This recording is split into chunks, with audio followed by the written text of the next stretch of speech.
Okay, we'll try this again. Hey, Pepin. Yo. You know, I've been thinking a lot lately about tiny humans. Tiny humans, like little people? No, not like little people. Like that one time you went on a date. Like little ones that cry and they crap their pants and you gotta change them. Okay, what's this whole date story? That was from a previous episode. You'll have to go back and listen to it to find out. But I'm talking about babies. I hate babies. You know, we did have one conversation about babies, but we were just trying to figure out if babies were stupid or not. They're so fucking dumb.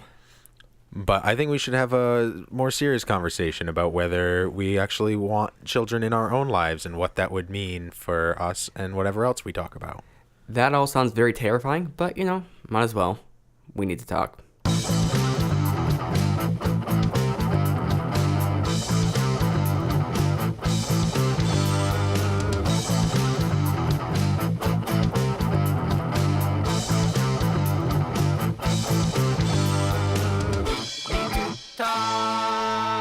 Welcome back. So glad you guys could join us. I am here once again with my best friend Nathan Pepin. How's it going, Pepin? Yo, I'm doing well. I'm here in my house. I guess I don't have a house. It's an apartment, but it's okay because I'm here. But how are you, Steve?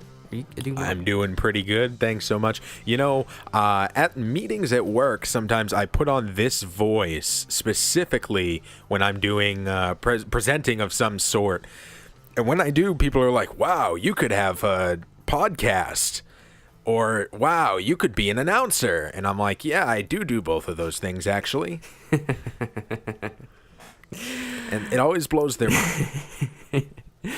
It's like I was talking to someone about music and like how like it's like I like playing guitar and stuff. And like they're like, oh, you should create music. I'm like, I do. My favorite's when someone's like, so where can I listen to your podcast? And since I have to work with them, I say, you'll have to find it because I'm not telling you. Yep. I've been doing these videos and it's like one of my colleagues is kind of interested. I mean, not wanting to check it out really, but just kind of see like what I'm doing exactly. And it's like, oh yeah, just search my name. You'll find it eventually. Like, I'm not going to give you the link. Like, you're going to really dig if you want to hear some of the stuff I do on my free time. Oh, yes. I've seen some of the announcing. It's very interesting. Like, I wasn't aware of this whole, what's it called? Sports, what's the word called? I mean, it's esports. Yeah, shoutcasting. Is that what it's called? Oh, okay. Well, shoutcasting is kind of like just general play-by-play, but that's kind of on the radio. So on the radio, when you do a play-by-play of a whole, like, football game, say, that would be shoutcasting. It's like just saying what you're seeing. So is that what you're doing, or is it a little bit different? Mine's a little bit more intricate because I'm calling a game. So I'm doing the play-by-play, but I'm also giving color in between and mentioning things that like strategy or adding in like little bits of knowledge here and there, things like that, bringing up stats. That's all color. That's all flavor added rather than just straight shoutcasting. Ah, that's very cool. So it's a little bit different than shoutcasting, but it's commentary. But, what made me bring this topic up of babies was that you were talking about pounding the tuna earlier, or pounding the sushi or something like that. Yeah. I pounded some sushi tonight. Yeah. How was it? Real good. They make it real moist nowadays. And just suck that bad boy down. Raw? Yeah. Well, I mean, yeah, it's sushi, bro. And just a nice, it was good, good stuff. I've never had sushi. I don't want to. It sounds kind of gross. Oh no, it's actually really, really good. I like fish as it is. So when I get a chance, I'll just pound a little sushi, get some wasabi in there, spice it up. That was a terrible sound. That was the sushi.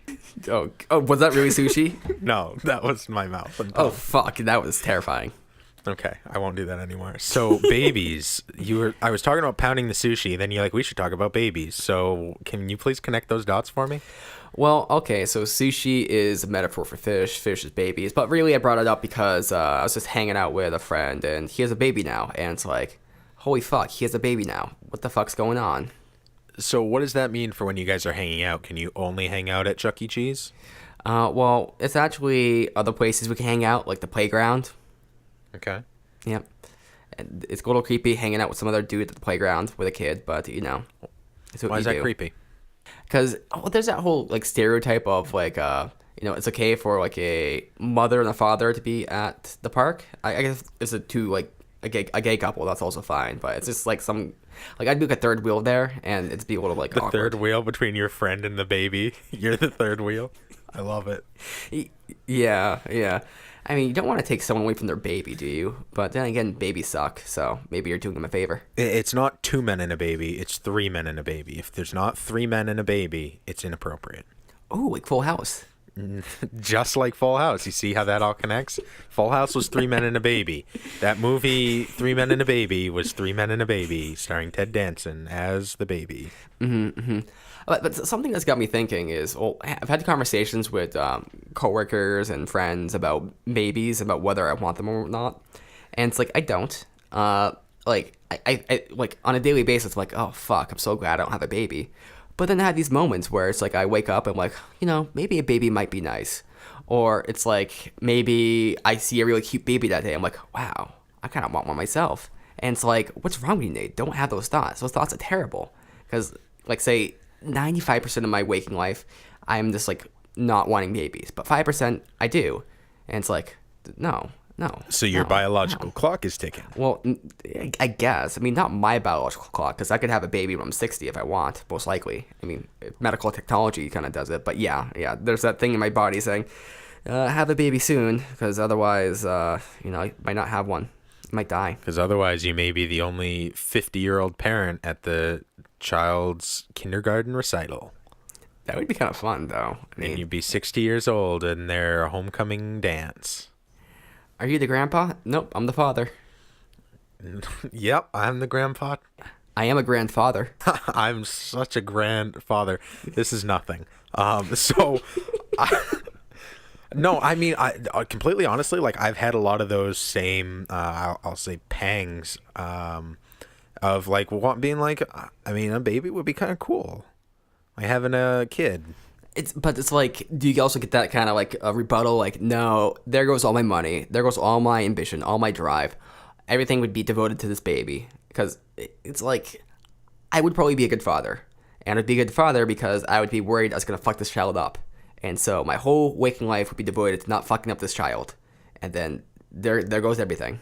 And then you definitely will fuck them up. Yeah, because trying not to fuck him up will fuck him up. So there's like a no win there. No, I don't really have. I mean, I have less of the aversion, I think, than you do. I think yours is like a knee-jerk reaction. As soon as you think about having a baby, you're instantly like, actually, no, never mind. Is that accurate? Yeah, well, it does think about all the hassle with it. The same reason why I don't really want a pet. I mean, sometimes I think maybe a cat would be cool. But usually when I'm thinking about pets, I'm thinking about like cleaning up their shit and kind of dealing with their annoyances when they get kind of like needy or when they just like want to start barking up a storm or just scratching the carpet and stuff like that. It's like I think of all the pains that go with it, and also when they die, it's kind of like fuck, you just died. I mean, hopefully the baby wouldn't die, but you get my point. Got it right up until the last part. But no, I'm definitely with you. Like, I think about the aversion to a bit, but more than anything, I think that without a partner, I'm not interested in having a kid. Like, I don't want one so bad that I'm willing to take that on myself. I think that having a partner to help raise a child would be completely key, and I wouldn't want to be solely responsible for instilling everything into an individual. I would want there to be some sort of a balance, It's kind of hard to do that as a man too, because like the way, I mean, technically the legal system is kind of open-ended in this kind of way, but in practice they kind of lean more towards the mother, which I think makes sense because the mother birthed them to have that more of that natural connection. But if you want to be a single father, that's a lot harder to do. It's a lot harder to get that situation kind of bolstered. I mean, unless the wife or girlfriend or whoever it was at the time just like, no, you have it. I don't want it. I'll birth it though.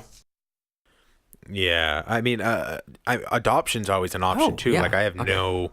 I'm not against adoption and by any means, if that's what the cards held or what the best option I was. didn't consider adoption.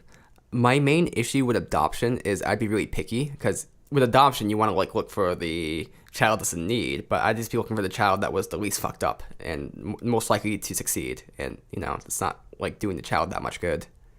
So you would be looking for a cash cow. No, but Which one of you is a golden goose? I'm going with the good one. I'm going with the Asian. I wouldn't be doing it for any like tax monetary purposes or anything like that. Wait, okay, hold on. That's what you're going at, though, right? Getting at, right, though? Like, no, I'm getting at that eventually they will succeed and be able to let you sit on your laurels while they earn the money. Okay, this is a great idea. I like that idea right there because that like you're investing in them, therefore investing in yourself. Who has the best chance of being a baseball star? That's the one I want. Okay, this I can get behind. Okay. Trying to get tax money off it, no, that's not my thing. But trying to like get them to be a baseball star, or maybe just make millions of dollars, and then I just get the subsidies or the residues from that. That sounds great. All right, I have a really good idea, Nate. You and I are going to go in on what we're going to call a joint venture. We're going to invest in the adoption. I almost said purchase. The adoption of 15 different children. We're going to pick the best 15 from the local scouting areas, child homes, the judicial system, all the good ones. And then only one of them has to make it big. The other 14 can be nothing, but only one of them has to make it, and then we're set. Okay. And I think between both of you and I's income and our dad qualities, we're going to really make a go of this. So it's kind of like playing the lottery, but with people. It's kind of like playing the lottery, but with people's lives. This sounds amazing. Yeah, but it's just babies' lives. Okay, babies don't. Yeah, they don't matter. I mean, okay. So here's a conundrum for you. Let's say that there's like a train, and the train's gonna go down this railroad track, and there's gonna be like a split in it, and there's a baby on one side, and there's like a full-grown person on the other. Which way do you put it? I do nothing. Okay, I like that answer. I would put it towards the baby because, like, the baby doesn't mean shit right now. I mean, maybe you could say the person has some chance of escaping and the baby doesn't, so maybe it makes more sense to put it towards the person. But the person already has, like, all these qualities. It's kind of built up wealth, a family, all that sort of stuff. This baby has not done anything for the world. It's just kind of like a drain. I'm not saying kill babies or anything like that, but I'm saying, like, if you're comparing a baby against like a full-grown person, this full-grown person is far more useful and valuable than a baby. What's a baby gonna do? We're being very tongue-in-cheek right now. I think it's important at the 13-minute mark of this episode that we remind people that we're, of course, don't hate babies. Well, I kind of do, though, because, okay, I saw a baby just like half an hour ago, and this baby was super cute. And made me think, do I want a baby? And then I'm like, no, fuck babies. Because in order to not make myself want a baby, I have to, like, take my hatred of babies and just amplify it. Because otherwise, I might end up with a baby. And what's so wrong with that? It would be terrible for my financial health, my mental health, my sleep, just everything. Yeah, but imagine you have a scale, right? And you put all of those things that you're saying you would be sacrificing on one side of the scale. Then you put the baby on the other.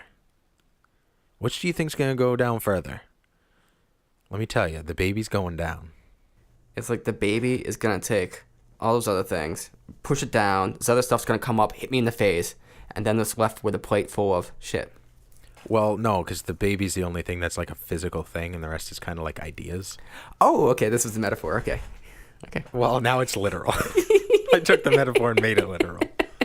No, but like I think the idea that like you have a lifelong bond, you have something greater than yourself to invest in. Like, is that not worth more than your own financial success? Like the well-being and growth and success of another human being that relies only on you?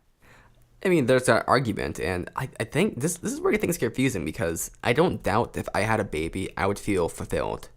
That there would be this sense of like, oh, yeah, this is what life is actually about. But the problem is, I don't feel that now, and those feelings, I'm not going to say they're manufactured, but It's kind of like, no, those feelings occur that way. You don't just like drop the baby and just kind of just like, abandon it, because every single one of our ancestors has reproduced in the past. If we didn't reproduce and have a baby that also reproduced, then would be the one failure in our genetic lineage. So there's a lot there riding on us to carry this kid to fruition. And what I'm saying is there's this biological kind of nature that gets implemented when you have a kid like that, and it's getting implemented now with these kind of thoughts of like, oh man, maybe a kid would be nice, but it's separating the biology from myself, which maybe you can't do, maybe you can do, I don't know, but it's a mess of thoughts essentially. I mean, I just vehemently disagree with the concept that if you don't reproduce, it's a failure in your genetic line. Like, you have a family tree, right? You take a tree, the trunk, the majority is going to continue to rise and grow upward. But what's a tree without branches? You need branches that are going to bud off, and they will bloom, and they will be beautiful flowers, and then they will die, and the next year they will bloom again. I think that the sticks, the twigs, the branches off of the tree are equally as important as the core trunk itself. You can be a limb, Nathan, and still be a success, still be an integral part of your lineage, of your tree. See, I'm fine being a failure for my genes. That's fine with me, but the genes aren't fine with it. Like, it's cool if I don't reproduce. It's cool if I even don't help my genetically related offspring. So, like, my cousin or is my cousin? No, so it's even fine if I don't help, say, my cousin, because if I don't myself have an offspring, maybe I can help my family because they're related to me in some way, like my cousin, or like I don't know what's there beside a cousin. Don't you have a second cousin? Don't you have a nephew? Oh my god, I get nephew. That's your brother's kid. Yeah, hold on. So there's the argument that maybe if I don't help my own offspring, I can help my brother's offspring or my cousin's offspring or my cousin in general. And there's ways I can contribute to the genetic lineage, which you're kind of making that case. But it's kind of like I don't care to, like on like a psychological, cognitive, personal level. Now emotionally, or like kind of the undercurrent is kind of like, yeah, maybe I should do that, or maybe I should reproduce myself. Who knows? But I'm being very abstract right here. What I want you to do is I want you to bloom into a beautiful budding flower, and then in time take shape as the fruit of the tree, as the apple itself. And eventually you'll fall from that tree, from that limb, and you'll fall to the ground and you'll decay, and you will in that way produce the necessary elements for that tree to grow even further, or for another tree to grow. And what I'm talking about there, of course, is porn. So you could go pretty far with that. So porn encourages people to have sex because they see it and they're like, oh yeah, I want to fuck. So porn stars are creating life each and every day. Porn stars are the overabundance of fruit decaying at the base of trees in an orchard. That's what I'm saying, Nathan. And you could be that. This is a beautiful metaphor. This is not where I expected to go. Now, porn stars who have kids, that one's fucked up. If I was a porn star and I had a kid, like, how could I explain to my daughter that, yes, daddy does have an 8-inch dick? One video at a time. I'm sure she'd find it herself in time, Nathan. Okay, that was actually really that's off not color. That's not true, because like the amount of porn on the internet now, you would never find the chances you would find a specific video from, say, 20 years ago, 15 years ago, pretty low. Especially since it won't be in VR. And like, who watches porn not in VR anymore in the year 2030? Do you watch VR porn? No, I don't have a VR headset, but what I'm saying is that in 10, 15, 20 years, the whole landscape of whatever we do now for entertainment will be like trying to watch a black and white Well, actually, it'll probably be more like trying to listen to an old radio program. It's like no one's gonna do that anymore, and the people who do are fucking nerds. And you didn't raise no nerd. There's gonna be a lot of interesting advancements in sexual technology, kind of like you're suggesting. I mean, they already have like these robotic sex dolls, which are becoming more and more of a thing. And VR is another big avenue. And one interesting thing with that is there's, I'm not gonna say a lot of girls, but there's a decent number who are getting jealous of these kind of VR experiences that people are having. Because like one person on a Reddit thread was making their experience known. Like they had a VR headset and they did some VR porn and they brought this like special flashlight that's supposed to feel super like a vagina. And so they used it and it actually kind of tricked their brain into thinking they were getting like actually having sex with this woman on the VR headset. And then some of the comments said that's not right. That's kind of like cheating. And I don't think it is, but we get into this kind of weird world of what's cheating, what's not. I think that's like a personal conversation had with your partner. It's like, hey, if I fuck this fleshlight and look at another girl in a virtual reality, and I'm really wishing I was actually doing that, and I actually think I am. Is that cheating? Mm-hmm. You just gotta phrase it right. But you could also get into like conversations where, okay, let's say you don't say that's cheating, but let's say that you are in some like online MMORPG, but it has these kind of sexual interfaces in that sort of way, where maybe it's not the main point in the game, maybe it is, but you can actually talk to women who are like real women, but say halfway around the world, and you can have virtual sex with them and actually like have some sort of like inter sensation stimulation. So you can, maybe there's some sort of like thing you can grab and that will kind of transfer over to her, and she can grab your thing and it transfers over to you. And is that cheating? Because to me, that seems a bit more on the side of cheating there. If there's an actual other person on the other end. I mean, it's all like the definition of cheating. I would say, yeah. I mean, you can cheat without ever touching anybody. I think that there's a lot more that goes into it, but that's all up to like what you and your partner agree is. I think that's like such a super important conversation to have with your partner, to be like, all right, are we mutually exclusive? What does that mean? And just make sure that you're on the same page. I think a lot of people have the assumption that we feel the same way about what cheating is, and that ends up not being the case, and it hurts a lot of people.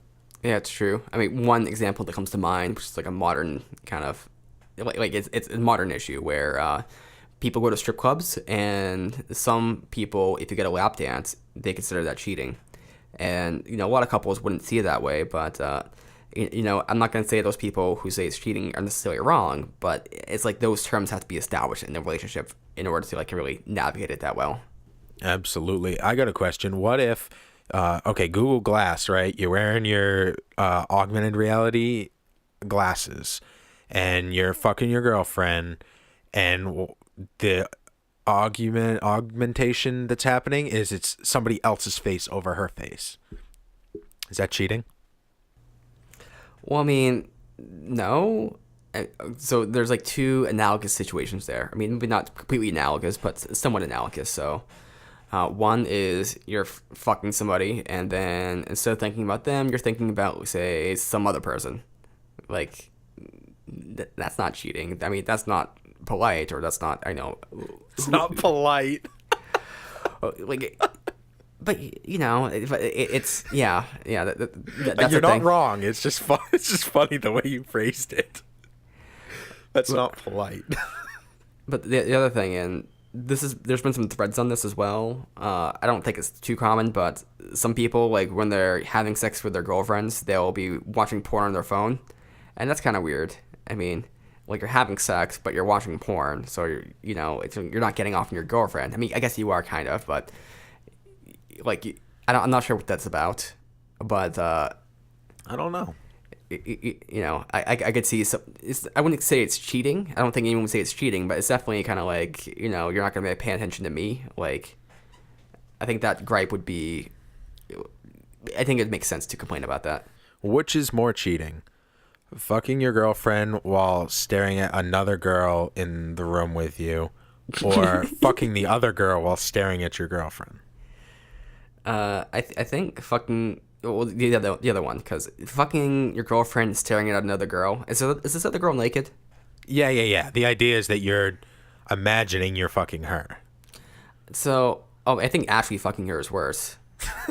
But Right. but when you're actually fucking her, you're imagining fucking your girlfriend. That's romantic. Well, maybe you're not Like, though. baby, Maybe. I was fucking her, but I was thinking about you.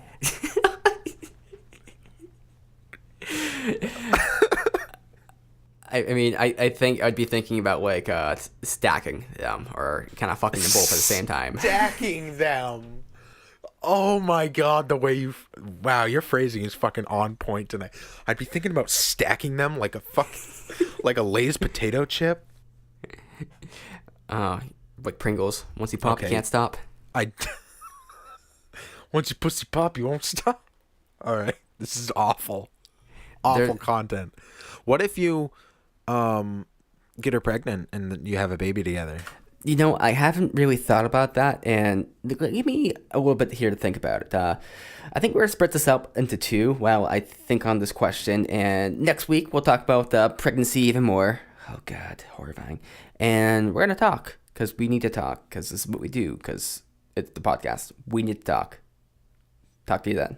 This is Supernaut. This is Forrest. This is Nate, This is Unqualified Networks. Unqualified, unprepared. and unafraid to say what we think. You can find more at podcastnh.com.